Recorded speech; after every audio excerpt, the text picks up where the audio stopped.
Hello दोस्तों, good morning, नमस्कार। तो आप सभी का स्वागत है हमारी इस मैथ्स की पीवाईक्यू सीरीज में। और इस पीवाईक्यू सीरीज में अपना अभी परसेंटेज टॉपिक चल रहा है और इसकी अपन 2 क्लासें कर चुके हैं। और आज रहेगी अपनी परसेंटेज की तीसरी क्लास, जिसमें अपन आगे के टाइप कवर करेंगे और उन पे आधारित पिछले सालों में आए हुए क्वेश्चन करेंगे। चलिए अपन अपनी क्लास को शुरू करते हैं। तो देखो अपना क्वेश्चन नंबर 1 पढ़ते हैं सबसे पहले। एक उम्मीदवार ने 12 प्रश्नों का प्रयास किया और उन सभी में पूर्ण अंक प्राप्त किए। यदि उसने परीक्षा में 60% अंक प्राप्त किया और सभी प्रश्नों के अंक समान थे, तो परीक्षा में प्रश्नों की संख्या कितनी है? देखो, सबसे पहले अपन एक छोटी-सी चीज़ समझते हैं इस क्वेश्चन को सॉल्व करने से पहले। देखो क्या होता है, जब भी अपन कोई एग्ज़ाम देते हैं, उसमें अपने पास क्या चीज़ें होती है? देखो, एक तो होते हैं अपने पास नंबर ऑफ क्वेश्चन और एक होती है अपने पास उसमें अपन को जो मार्क मिलते हैं या फिर परसेंटेज मार्क। अब देखो, जो ये नंबर ऑफ क्वेश्चन है, इसको अपन अटेम्प्ट करते हैं जभी भी, या तो अपन उसको सही करते हैं यानी राइट करते हैं, या फिर अपन उसको रॉन्ग करते हैं, या फिर उसको अपन अनअटेम्प्ट छोड़ते हैं। ठीक है?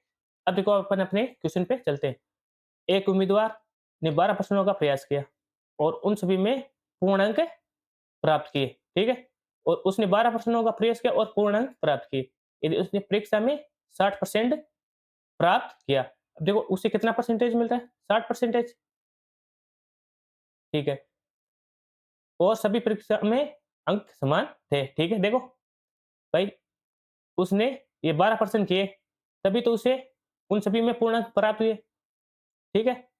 देखो, अब यहाँ पे रॉन्ग का तो इसने कुछ बोला नहीं, तो अपने पास उसने रॉन्ग नहीं किया। अनअटेम्प्ट का भी उसने कुछ बोला नहीं है और उसने बोला कि सभी क्वेश्चन सही किए, यानी उसने जो 12 टोटल 12 के 12 जो क्वेश्चन है वो एकदम सही किए। भाई यही कह रहा है ये क्वेश्चन कि भाई इसने 12 क्वेश्चन अटेम्प्ट किए, 12 क्वेश्चन का प्रयास किया और वो 12 के 12 उसने एकदम सही-सही किए। तो अब देखो, जो ये प 60% मिले इसको यहाँ पे, इन 12 क्वेश्चनों की वजह से ही मिले, इसने सही अटेम्प्ट किए तब। देखो, यहाँ से अपने पास क्या निकल के आएगा कि जो क्वेश्चनों के 60% है, वो अपना 12 के बराबर निकल के आएगा। तो देखो यहाँ से अपने पास क्वेश्चनों का 1% निकल के आएगा, 12/60। और अपन को चाहिए क्या? देखो क्वेश्चन अपने आप में 100% होते हैं, तो क्वेश्चनों का 100% यही चाहिए। क्या करेंगे? भाई दोनों साइड गुणा 100 कर देंगे, यानी कि 12/60 गुणा 100। देखो 1 ज़ीरो से 0 कटेगा, 12 6 से 2 बार कटेगा, फिर बचा क्या अपने पास? 2 गुणा 10 यानी कि 20, यानी कि ऑप्शन नंबर 4 अपना इस क्वेश्चन का आंसर है। अब देखो अपन एक छोटा-सा कांसेप्ट समझते हैं। जो कांसेप्ट क्या है अपना? पास मार्क। पास मार्क ये क्या होता है? ये क्या होती है? एक जैसे अपन ऐसे कह सकते हैं कि एक बॉर्डर लाइन होती है। अगर उतनी उस व्यक्ति को मार्क मिल गए तो वो पास हो जाएगा, या उतने परसेंट उसको मिल गए तो वो पास हो जाएगा। तो देखो अपन अपने एग्ज़ाम्पल से समझते हैं। तो देखो यहाँ पे अपन मान लेते हैं कि अपने जो राजस्थान के 10th बोर्ड के एग्ज़ाम होते हैं, ठीक है? उसमें अपना ये टोटल भाई 6 एग्ज़ाम्स होते हैं और टोटल 600 नंबर के होते हैं। उसमें अपन को बोर्ड क्या कहता है कि या तो आप 33% अंक ले आओ, तो आप पास हो जाओगे, ठीक है? या फिर बोर्ड अपन को ऐसे भी कह सकता है कि आप 198 यानी 198 नंबर ले आओ, तब भी आप पास हो जाओ। तो देखो इन आप चाहे 33% देख लो, चाहे 198 देख लो, दोनों का मतलब एक ही है। निकाल के चेक कर लो, देख लो। 600 का 33% कितना आएगा? यहाँ पे चेक कर लेते हैं अपन। भाई 600 है, इसका 33% निकालते हैं। 33/100, देखो 2 ज़ीरो से 2 ज़ीरो कटेगा और जब 6 के 33 में गुणा करेंगे, देखो 6 तिरी 18, असर की लगी 1, 6 तिरी 18 रहेगा 19। तो देखो यही 198 ही निकल जाए, यानी कि अपन 600 को 33% निकालो चाहे, या 600 को 198, दोनों का मतलब एक ही चीज़ है। यानी कि अपन जब 600 का 33% निकालते हैं तो अपने पास 198 निकल के आता है। तो मैं यहाँ से समझाना क्या चाह रहा हूँ कि अपने पास बोर्ड के एग्ज़ाम में देखो बोर्ड अपने ये 33% पासिंग मार्क रखता है। यानी कोई व्यक्ति 33% अंक लेकर आ जाता है, तो पास हो जाएगा। ठीक है?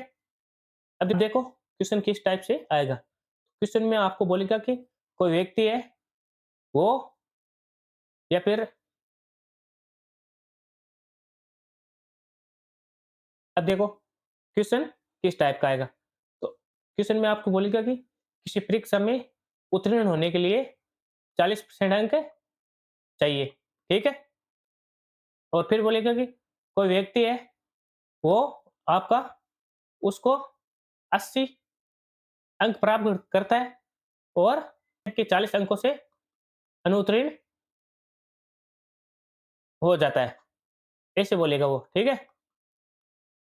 तो और फिर पूछेगा कि परीक्षा में अधिकतम अंक क्या है? ठीक है? देखो अब यहाँ पे क्या करेंगे अपन, ये जो मैंने लाइन सारी है, इसके ऊपर मैं आपको एक बार के समझाने के लिए लिख रहा हूँ। 1% ऊपर मान लेते हैं कि उसको परसेंटेज अंक मिल रहे हैं। 1%, 2%, dot, dot, dot, dot, dot 40%।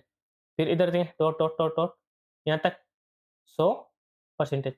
अब देखो किसी भी परीक्षा हो, कोई भी परीक्षा हो, उसमें अपने पास अधिकतम अंक क्या होते हैं? 100%। ठीक है? अब देखो, तो इधर मैं नीचे लिख रहा हूँ मार्क्स। अब देखो क्वेश्चन में वो क्या बोल रहा है कि भाई आपको उस बंदे को 80 नंबर तो प्राप्त हो रहे हैं, पर वो 40 अंकों से अनुत्तीर्ण हो जाता है। यानी उसका कहने का मतलब यहाँ पे क्या है, ये उसको पास होने में 40 अंक है ना, ये कम पड़ रहे हैं। अगर उसको ये 40 अंक और मिल जाए, तो वो अपना आसानी से पास हो जाएगा। तो देखो, मान लेते हैं कि उसको एक बार के लिए ये 40 अंक प्राप्त हो गए। तो देखो, यहाँ पे भी ये पास हो रहा है और यहाँ पे भी उसने यहाँ पे देखो परसेंटेज में उसने पास के लिए कितना परसेंट रखा है? 40%। और अंक में देखें तो देखो यहाँ पे 80 और 40 मिला के अगर 120 नंबर आ जाए उसके, तो वो पास हो जाता है। ठीक है? तो अब यहाँ से देखो समझने वाली बात क्या है यहाँ पे, चाहे तो अपन 40% का दो या चाहे अपन 120 मार्क के दो, अगर उसको ये दोनों ही मिल जाते तो वो पास हो जाता है। तो यहाँ से अपने पास निकल के क्या आ रहा है कि जो मार्क्स यानी जो नंबर्स है, उनका जो 40% है वो अपने पास 120 से निकल के आया। तो यहाँ से अपन अब आसानी से जो पूछेगा वो निकाल लेंगे, अधिकतम अंक निकाल लेंगे। ठीक है? देखो, यहाँ से 1% बराबर क्या आएगा अपने पास? 120 बटा 40। तो 120 40 से कितनी बार कटेगा? 0 से 0 कटेगा और 12 4 से 3 बार कटेगा। यानी 1% अपना 3 निकल के आया। तो अधिकतम अंक 100% है, तो क्या करेंगे? गुणा 100। तो इस तरीके से इस टाइप के क्वेश्चन को हैंडल करना है। ठीक है? देखो अब थोड़ा-सा शॉर्ट सम बता देता हूँ। आपको वो बोलेगा कि उसने 80 अंक प्राप्त किया और 40 अंकों से अनुत्तीर्ण हो गया। तो करना क्या है? इन दोनों को जोड़ना है। ठीक है? जो उसने प्राप्त किए और जिन अंकों से वो अनुत्तीर्ण हुआ, उन दोनों को जोड़ना है। तो कितना है? 80 और 40 120 और फिर वो बराबर करना है किसको आपको? पास मार्क यानी कि उसको पास होने के लिए आपको इतने परसेंट चाहिए। तो इसको कितने चाहिए? 40%। इन दोनों को करना बराबर। ठीक है? यहाँ से अपन निकाल के आसानी से निकाल सकते हैं। ठीक है? तो अब चलते हैं अपन अपने क्वेश्चन की ओर। देखो अपना क्वेश्चन नंबर 2। एक छात्र को परीक्षा में उत्तीर्ण होने के लिए 40% अंक प्राप्त करने हैं। ठीक है? उसे 30 अंक मिलते हैं और वह 20 अंकों से अनुत्तीर्ण हो जाता है। तो परीक्षा में अधिकतम अंक क्या है? अब देखो क्या हो रहा है इधर भाई, इसने एक पास की जो है ना लाइन यानी टाइमलाइन बना दी, या फिर अपन कह सकते हैं कि पास की एक मार्क बना दिया। देखो यहाँ पे इसने परसेंटेज में क्या बोला है कि उसको 40% अंक चाहिए। देखो यहाँ पे यही बोला इसने कि भाई कोई व्यक्ति कोई भी छात्र हो, अगर उसको पास होना है तो उसको 40% अंक लेकर आना होगा। ठीक है? और यहाँ पे देखो ये क्या बोल रहा है कि उसे 30 अंक मिलते हैं। ठीक है? उसे 30 अंक मिलते हैं और वह 20 अंकों से अनुत्तीर्ण हो जाता है। इस चीज़ का मतलब क्या है कि उसको पास होने में 20 अंक कम पड़ गए। यानी 20 अंक उसको और मिल जाते तो वो अपना पास हो जाता। तो क्या करेंगे? देखो इसको दे देंगे 20 अंक भाई, चलो पास तो हो तू कैसे जैसे। ठीक है? अब देखो अधिकतम अंक अपने पास 100% होते हैं। तो यहाँ से क्या निकलेगा अपन अपने पास? देखो इधर भी अपने पास पास मार्क 40% दिया हुआ है और यहाँ पे देखो पास होने के लिए उसको टोटल कितने 50 नंबर की ज़रूरत पड़ रही है। तो यहाँ से क्या निकल के आया अपने पास कि जो टोटल मास था उनका 40% है वो अपने पास 50 है। तो देखो 1% बराबर क्या आएगा? 50/40। और अपन को तो चाहिए क्या? इस 100% के मार्क उसने देखो अधिकतम अंक ही पूछा है। तो अधिकतम अंक अपने पास कितने हैं? 100%। तो क्या करेंगे? गुणा 100। देखो यहाँ पे 0 से 0 कटेगा और 100 4 से कितनी बार कटेगा? 25 बार। 25 को 5 से गुणा करेंगे क्या आएगा? 125। यानी कि अपना ऑप्शन नंबर 3। अब चलते हैं अपन अपने अगले क्वेश्चन की ओर। देखो अगला क्वेश्चन क्या है? क्वेश्चन नंबर देखो अपना क्वेश्चन नंबर 3 क्या बोल रहा है कि एक परीक्षा में उत्तीर्ण होने के लिए 33% अंक आवश्यक है। एक विद्यार्थी 238 अंक प्राप्त करता है और 26 अंकों से अनुत्तीर्ण हो जाता है। तो परीक्षा के अधिकतम अंक है। अब देखो क्वेश्चन क्या बोल रहा है अपन को कि भाई कोई भी विद्यार्थी हो अगर उसको पास होना है तो उसको 33% अंक लेकर आना होगा।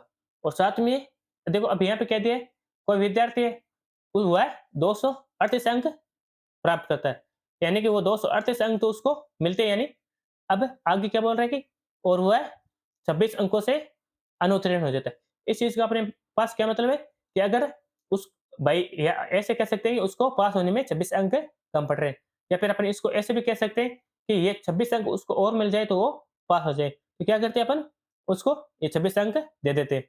ठीक है? तो अब देखो इधर भी ये पास हो गया और इधर भी उसको 33% मिल जाए तो वो पास हो जाएगा। तो देखो यहाँ से अपने पास 33% बराबर क्या आएगा? भाई अपन मास का जो 33% आएगा वो क्या आएगा निकल के? 238 और 26 कितना? 264।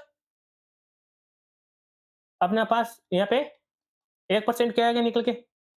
264 बट्टा 33। अब देखो ये 11 से कटेगा 3 बार, ये 11 से कटेगा 26 2 बार, बचेगा 4, फिर 4 उतारा 44, 44 11 से कटेगा 4 और यानी ऊपर बचा अपना 24, नीचे बचा 3। अब देखो 24 3 से कितनी बार कटेगा? 8 बार, यानी 1% की वैल्यू अपने पास आ गई 8। और पूछा क्या उसने कि परीक्षा के अधिकतम अंक क्या है? तो अधिकतम अंक क्या होते हैं अपने? 100%। क्या करेंगे? गुणा 100 से, क्या है निकल के 800 अधिकतम अंक, यानी कि ऑप्शन नंबर 3। अब चलते हैं अपन अपने अगले क्वेश्चन की ओर। अगला क्वेश्चन करें उससे पहले एक और छोटा-सा कांसेप्ट देखें। देखो कांसेप्ट क्या है अपना? बर्थ रेट, या अपन हिंदी में कहें इसको तो जन्म दर। जन्म दर। इस चीज़ का मतलब क्या है? भाई अपन जन्म दर कैसे निकालेंगे? आपको कुछ नहीं करना, सीधा-सीधा ये फ़ॉर्मूला ध्यान रखना है। यानी कि कोई गाँव या कोई शहर या कोई सिटी उसमें जन्मे या कह सकते हैं कि जो जीवित जन्मे उन बच्चों की संख्या बटा उस शहर की कुल जनसंख्या और गुणा करना है यहाँ पे देखो 1000 से। देखो अपन नॉर्मल केसों में क्या करते हैं 100 से गुणा करते हैं, पर यहाँ पे जन्म दर या फिर आपको मृत्यु दर पूछे उसमें आपको करना है 1000 से गुणा, यानी कि जीवित जन्मे बच्चों की संख्या बटा कुल जनसंख्या गुणा 1000। अब चलते हैं अपन अपने क्वेश्चन की ओर। देखो क्वेश्चन क्या है? एक शहर की जनसंख्या 1 करोड़ है। यदि जीवित जन्मे शिशुओं की संख्या 85,000 है, तब जन्म दर बताइए। तो देखो यहाँ से बर्थ रेट यानी बर्थ रेट या कह सकते हैं जन्म दर क्या आएगा निकल, क्या बताया मैंने? भाई जीवित जन्मे जन्मों की या फिर देखो अब यहाँ से अपने पास जन्म दर या बर्थ रेट कहें क्या आएगा निकल के? क्या बताया मैंने कि जीवित जन्मे बच्चों की संख्या बटा कुल जनसंख्या गुणा 1000। तो यहाँ पे देखो जीवित जन्मे बच्चों की संख्या कितनी है? 85,000। ठीक है? 85,000 बट्टा कुल जनसंख्या कितनी है अपने पास? 1 करोड़। 1 करोड़। 1 करोड़ में कितने जीरो होते हैं अपने? 7। 1 करोड़ में अपने कितने जीरो होते हैं? 7। और फिर क्या करना है अपन को? भाई क्या होता है ये फ़ॉर्मूला? जीवित जन्मे बच्चों की संख्या बटा कुल जनसंख्या गुणा 1000, यही होता है। अब देखो ये 3 जीरो से अपने पास 1, 2 और 3 जीरो कट जाएँगे। ऊपर भी 3 जीरो है। फिर यहाँ से 3 जीरो से देखो 1, 2 और 3 जीरो कट जाएँगे। अपने पास देखो क्या क्या बचा 85 बट्टा 10%, ठीक है? अब देखो 10 से किसी भी संख्या को भाग देना बहुत आसान है। देखो कैसे? भाई यहाँ से 0 हटाएँगे और यहाँ पे पॉइंट चिपका देंगे। देखिए 8.5% यानी कि अपना ऑप्शन नंबर 1।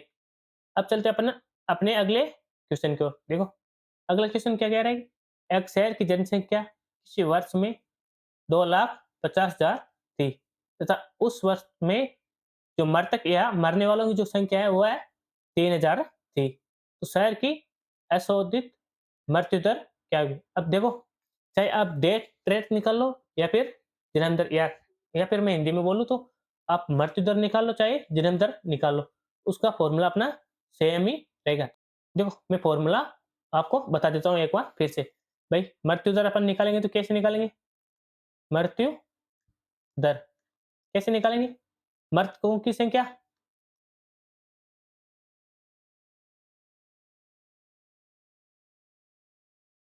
बटा कुल जनसंख्या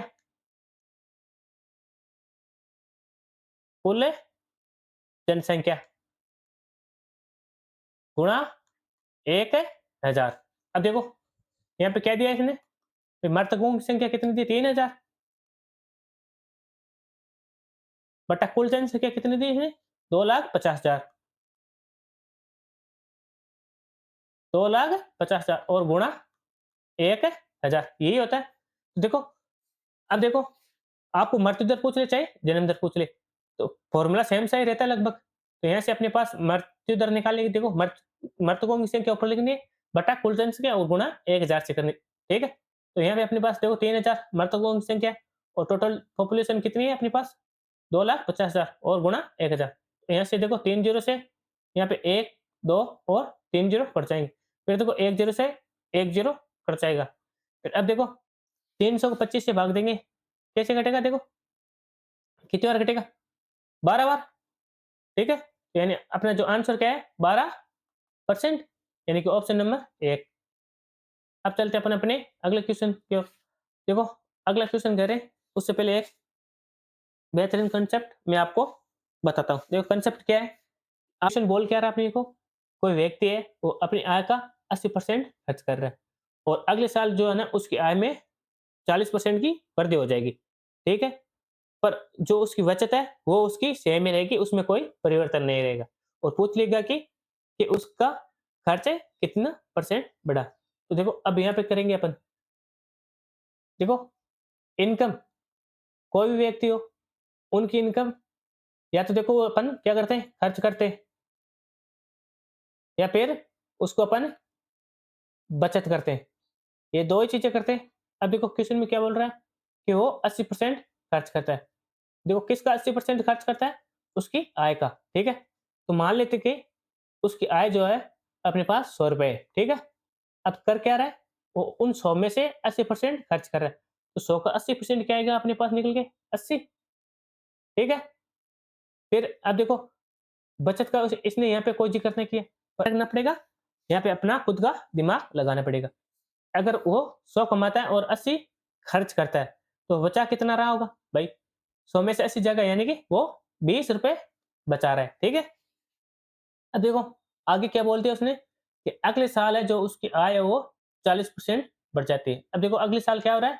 जो उसकी आय है वो 40% बढ़ रही है। देखो 100 का 40% कितना होगा? 40 यानी कि अगले साल उसकी आय 40 बढ़ के 140 हो जाएगी, ठीक है? फिर अब आगे देखो, आगे क्या बोल रहा है कि साथ में उसकी बचत वही रहती है। अब देखो बोल क्या रहा है कि उसकी जो बचत है ये, वो अब भी उतनी है जितनी पिछले साल थी। यानी कि बचत उसकी सेम है, यानी कि आज भी उसकी बचत ₹20 है और आज के 1 साल पहले भी उसकी बचत ₹20 ही थी। ठीक है? तो अब ये आगे पूछेगा क्या कि बताओ उसका जो खर्चा है, वो कितना परसेंट बढ़ा? तो देखो भाई उसकी आय तो अपने पास ₹40 बढ़ गई और उसकी सेविंग अपने पास वही रही, उसमें कुछ वृद्धि नहीं है।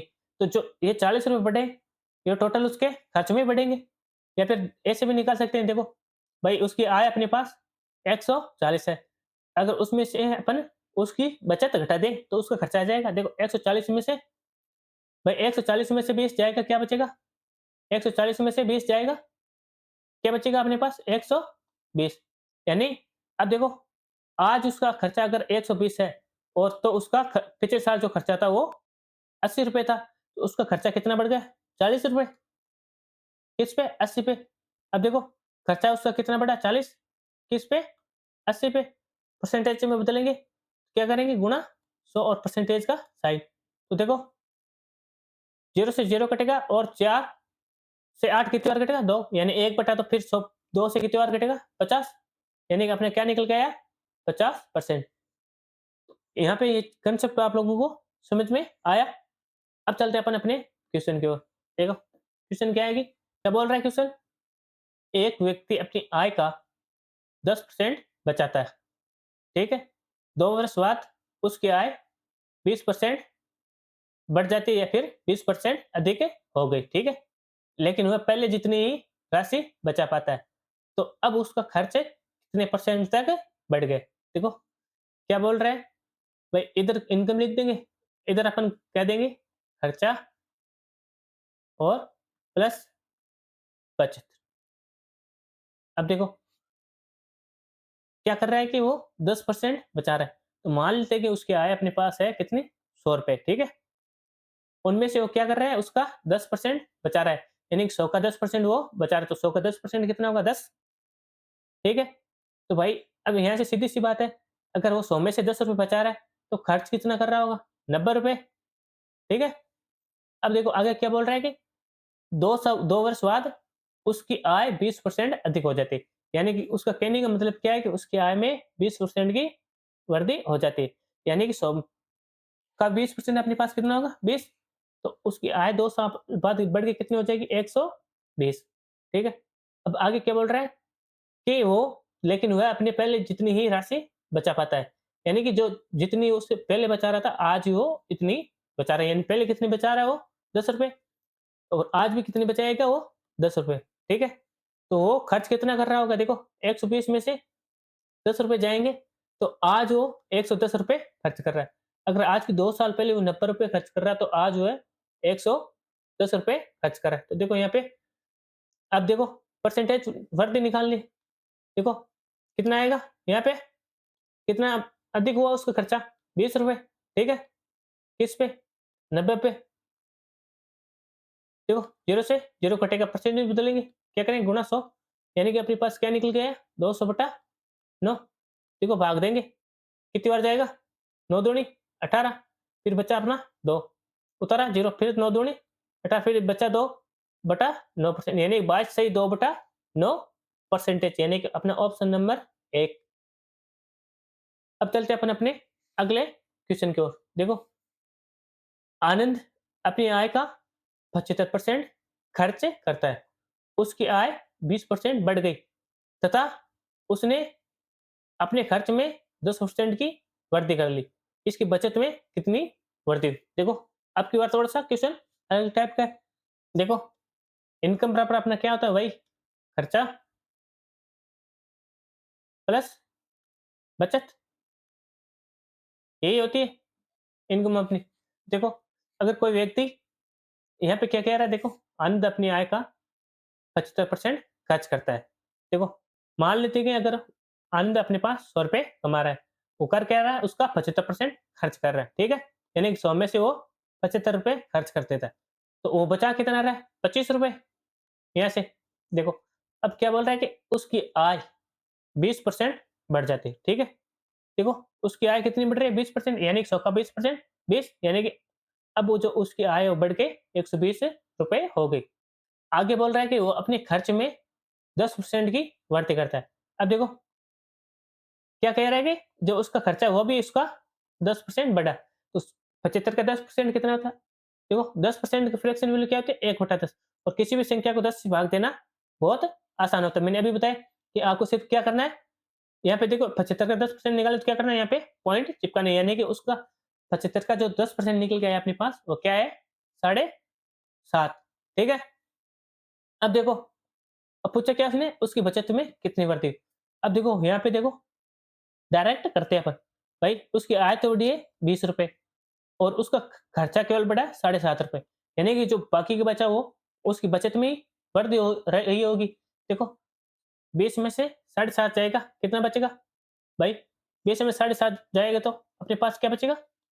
12.5। यानी कि जो ये 12.5 बढ़ा है वो इसकी बचत में ही बढ़ा है और उसकी बचत कितनी है अपने पास? 25 रुपए। अब देखो गुणा 100 करेंगे, देखो पॉइंट से 0 कट जाएगा, ठीक है? अब देखो 25 से 125 कितनी बार कटेगा? 5 बार।